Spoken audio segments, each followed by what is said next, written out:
Hey guys, welcome back to another column here at Guitar World Magazine's HQ in New York. I just played a little extract from some sections of a song of mine called Somewhere Home from my album What Just Happened. And I was playing this song this morning, and it has this one particular section, a variation of the theme that I just played, that involves a lot of interesting harmonic techniques. And I'd like to talk to you mainly about that today, as well as teaching you what I just played there. Now, when we think of harmonics as a guitarist starting out, we think of natural harmonics on the 12th fret, 7th and 5th frets. I am capoed, by the way, on the 2nd fret, so we do have to shift everything a little bit. Do bear that in mind if you're trying to copy this. But as we evolve in our guitar playing, we start to discover new harmonic approaches, such as picking natural harmonics with one hand. Placing the index finger on a string, say that on the 12th fret over a harmonic point, and using either the thumb or the 2nd finger or even the 3rd finger to pick, to reveal the harmonic. Now, the cool thing about this is that you can completely free up your other hand to play other notes, other passages of music. And there's a little bit of information I want to share with you that will open up a lot of doors in your playing with harmonics. But first we need to really understand what harmonics are and how to manipulate them. Now, a harmonic is essentially muting a certain point of a string, muting all the extra information, the overtones, to just reveal a pure tone. So if I pick a string like this, this top string, we're not just hearing, or the human ear isn't just hearing that note. I won't sing it because I can't sing and it will offend you. We're hearing a lot of sonic information there. And by muting the 12th fret at this specific point, we are cancelling out a lot of that noise. And because we are touching the middle point of the string, we're getting a note, a tone that sounds an octave higher. Think of a harp or a piano where the higher notes have shorter strings. That's essentially what we're doing here. And by changing the length of the string at the different points, fret 7 and fret 5, we get these nice pure tones. Now, if we change the length of the string, I fret a note, our harmonic point is no longer the same. That moves as well. So if I'm creating a harmonic on fret 12, but fret 1, the point becomes fret 13. If I move up again, fret 14. Fret 15, etc., etc. So something that a lot of people don't know is that you can generate harmonics on any note on the fretboard. Play full chords, Now, another thing about harmonics is that we don't necessarily have to pick them in a traditional way. All we have to do is achieve two things. We have to mute those overtones with a part of our anatomy, and we have to vibrate the string with another part of our anatomy, We can use our nose, It doesn't even have to be fingers. And once we understand this, we can start to manipulate harmonics in very interesting ways, such as pulling off to get harmonics.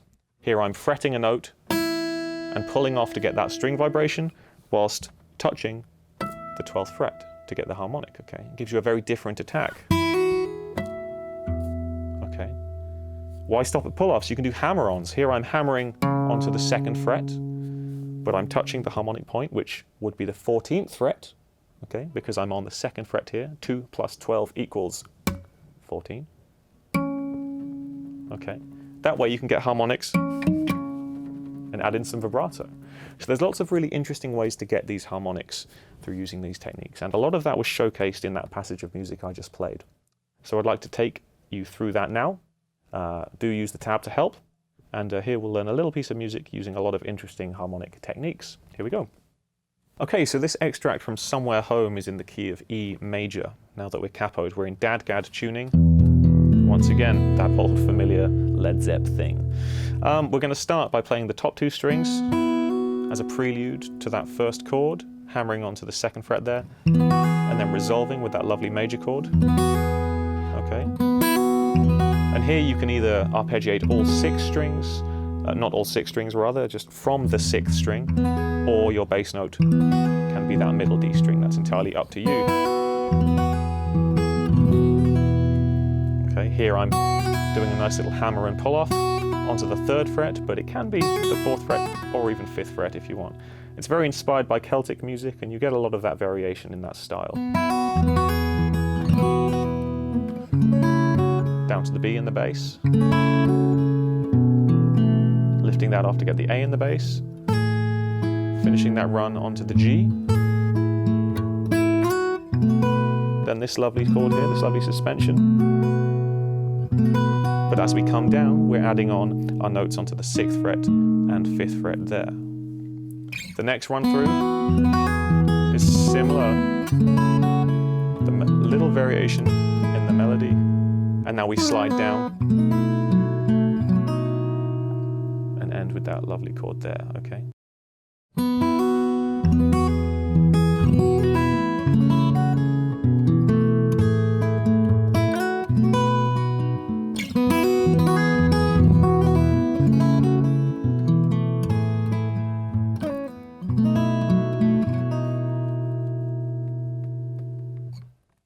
Alright, so that's the main theme of Somewhere Home, a Celtic-inspired piece that I do try and play at every show. It's a very old but important song to me.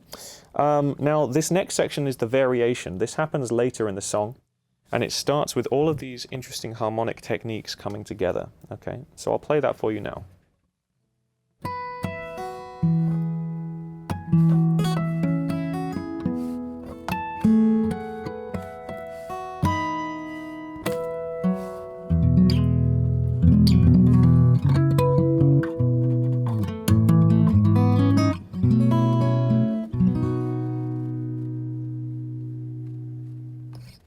Okay, so we're going to start with the same lead in here as we did before, but in the harmonic range. So, natural harmonics with this hand,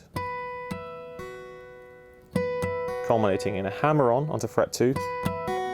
We pick the open bass string as a D string. Remember, I'm trying to keep things in the high register, so I'm not using my really low strings. So my bass note is a middle D. I slide up, pick that again as an artificial harmonic. And then we're going to get our first pull-off harmonic. Remember, we talked about that. Pulling off to reveal the open string muted by the first finger. Okay.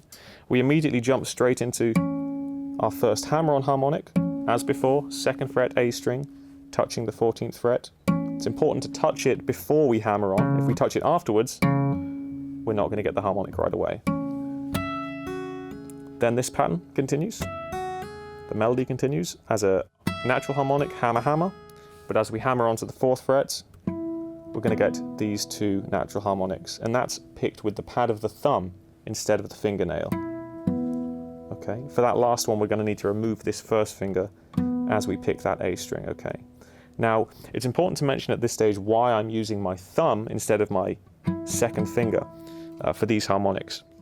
Now, when you're picking harmonics on the strings in the lower register, it's good to use skin instead of nail. The reason for that is the coil of the strings. You get a very scratchy sound if you are scratching it with your nail like this. You hear that scratchy attack? That goes away if I use my thumb or thumbnail, okay? So I'll generally use my thumb for any harmonics on the bottom strings, and then the top 2 strings, I'll use my nail, okay? Because the top 2 strings, you don't get that coil, okay? So, where were we? Here we go.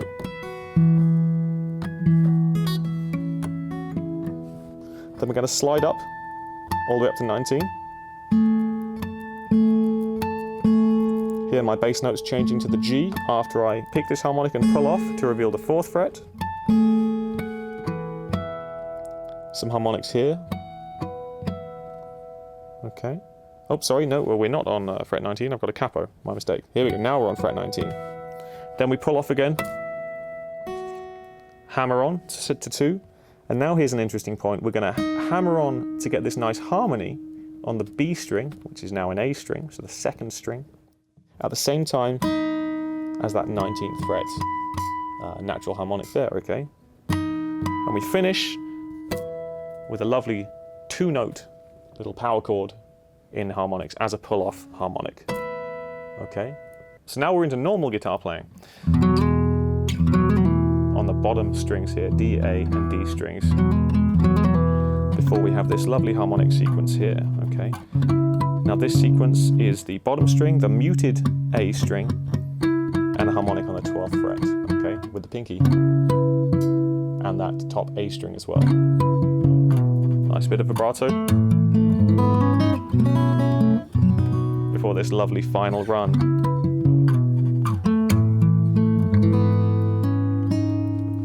Okay. Lovely chord at the end, resolving to the lovely major chord. Okay. Now in the actual piece of music, we then resolve to the theme and everything sounds nice and wonderful. I highly recommend you check it out. Okay. But for now, do check out those harmonic ideas. Hopefully that musical context, rather than a faceless exercise, is a good way for you to learn those techniques. There's a lot more where that came from.